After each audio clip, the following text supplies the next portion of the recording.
Buying a property not only pay 10% down payment, meh? Wait, you mean got other payments, meh?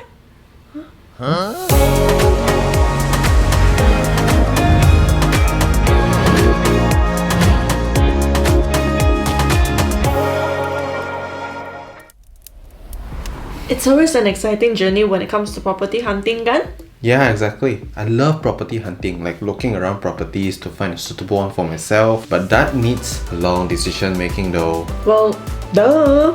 You've done your research to find the perfect area, surrounded by amenities, then close to your workplace, and then you actually like the neighborhood, right? Literally, most of the people who are buying their first property have their budget mapped out, which is good. Now, the real deal is, what's the worst that could happen when you decided to seal the deal, right? What worse that could happen? I don't know. Well, just when you wanted to close the perfect deal, home buyers then discovers the additional hidden fees you've overlooked. No! God, please, no! No! Yeah, wait. Is it that bad if they buy the property, then they realize like they have to pay such fees? Well, yeah. Apart from the property's down payment, there are actually fees like legal fees for the sales and purchase agreement, then the loan agreement, then the stamp duties, then the list goes on and on and on. Yeah.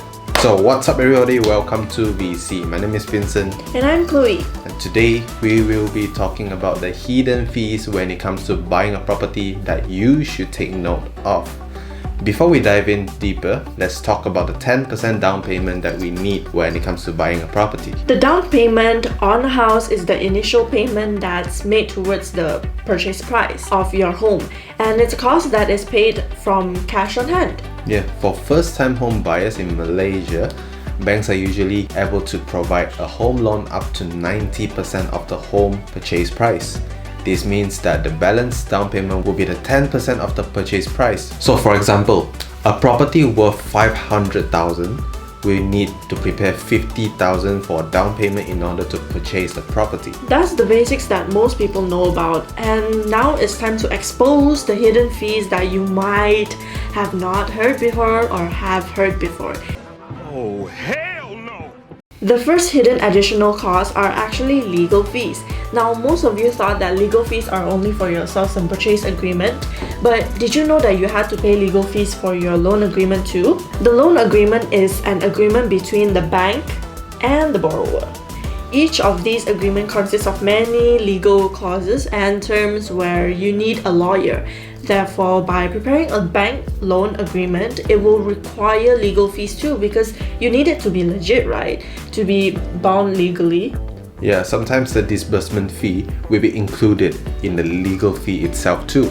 So in this scenario, let's include them in. So for example, your property price is 500,000 and you're borrowing 90%, which is 450,000. Your legal fee in your SPA will be 8,215 ringgit, while your loan legal fee will be 7,420 ringgit. Now, the second hidden cost will be on stamp duty. Stamp duty is also known as the transactional fee for stamping transactional documents, including your loan agreement and your sales and purchase agreement. So when it comes to the loan agreement, the price will differ depending on your loan amount. Basically, 0.5% of your loan amount is the price of your loan stamp duty. For sales and purchase agreement, stamp duty is around 40 ringgit to 100 ringgit. So the next hidden cost would be on the Memorandum of Transfer, known as MOT. It is used to legally confirm the transfer of ownership of the property in Malaysia from the developer to the buyer. Or in the case of secondary market purchase, which is subsale, it is transfer ownership from the seller to the buyer. Just a little information for you guys. Normally after an occupancy certificate is obtained for new project, it will take around 3 to 5 years or even more for the transfer to be done. If the title has not been transferred, therefore we do not have to pay the MOT yet. Nice. Now, the cost of MOT can actually go up to 2 to 3% of the property price. Here's a chart of the rate. So the fourth hidden cost will be mainly on subsale property. So if you're buying a subsale property, you have to pay a fee to the third party to justify the value of the property. Unless you're paying the property in cash, you're most likely to getting a house loan from the bank to fund the purchase. Financial institution will usually requires a valuation of the property before approving the loan amount, and most banks will charge a fee of this valuation, known as valuation fee. Similar to legal fees, the valuation fee for real estate is calculated as a percentage of the purchase price. So for the first 100,000, it would be counted as 0.25%. The next residue up to 2 million is actually counted by 0.2%. Lastly would be on cukai tanah and cukai pintu. Sounds familiar, right? Quick rent or cukai tanah is a form of land tax paid to your state government for property.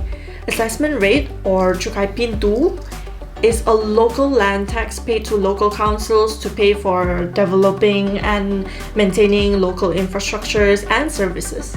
Yeah, these are the annual costs that you have to pay. For strata title properties like a high-rise, usually the quick rent is added into your maintenance fee.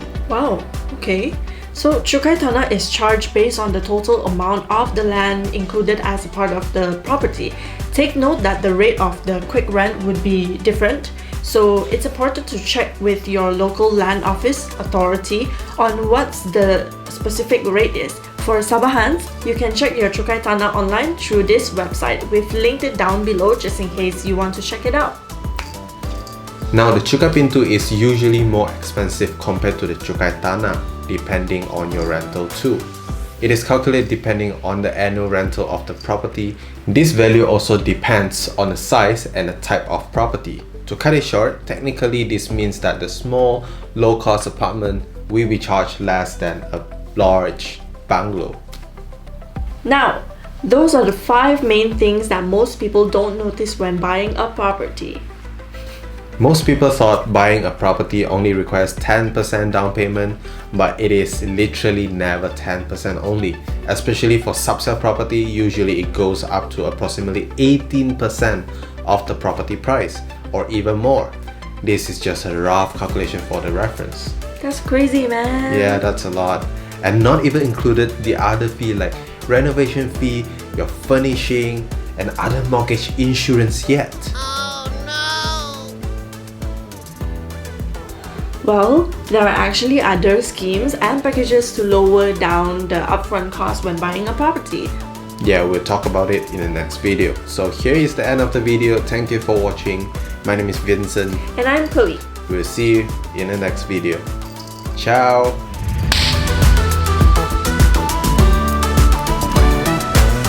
Well, yeah. There are actually schemes and packages to look. お前はもう死んでいる。 Ciao! Oh, this is hard. Oh. Sorry, bro.